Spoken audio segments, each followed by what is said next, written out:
March 7th, morning reading, Mark chapter 10, verses 32 through 52.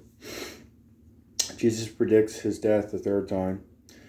They were on their way up to Jerusalem, with Jesus leading the way, and the disciples were astonished, while those who followed were afraid. Again, he took the 12 aside and told them what was going to happen to him.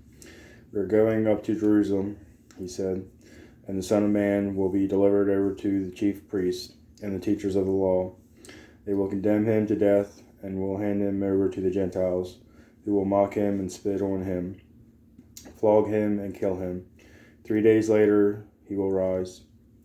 The request of James and John. Then James and John, the sons of Zebedee, came to him. "Teacher," they said, "we want you to do for us whatever we ask."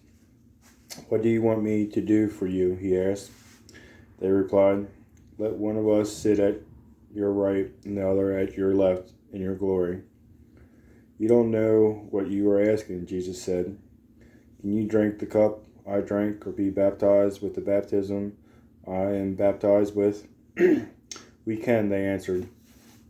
Jesus said to them, "You will drink the cup I drank and be baptized with the baptism I am baptized with. But to sit at my right or left is not for me to grant. These places belong to those for whom they have been prepared." When the 10 heard about this, they became indignant with James and John. Jesus called them together and said, "You know that those who are regarded as rulers of the Gentiles lord it over them, and their high officials exercise authority over them. Not so with you. Instead, whoever wants to become great among you must be your servant, and whoever wants to be first must be slave of all. For even the Son of Man did not come to be served, but to serve, and to give his life as a ransom for many." Blind Bartimaeus receives his sight. Then they came to Jericho as Jesus and his disciples, together with a large crowd, were leaving the city. A blind man, Bartimaeus, which means son of Timaeus, was sitting by the roadside begging. When he heard that it was Jesus of Nazareth, he began to shout, "Jesus, Son of David, have mercy on me."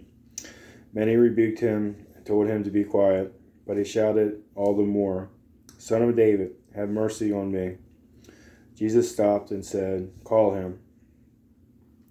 So they called to the blind man, "Cheer up, on your feet, he's calling you." Throwing his cloak aside, he jumped to his feet and came to Jesus. "What do you want me to do for you?" Jesus asked him. The blind man said, "Rabbi, I want to see." "Go," said Jesus, "your faith has healed you."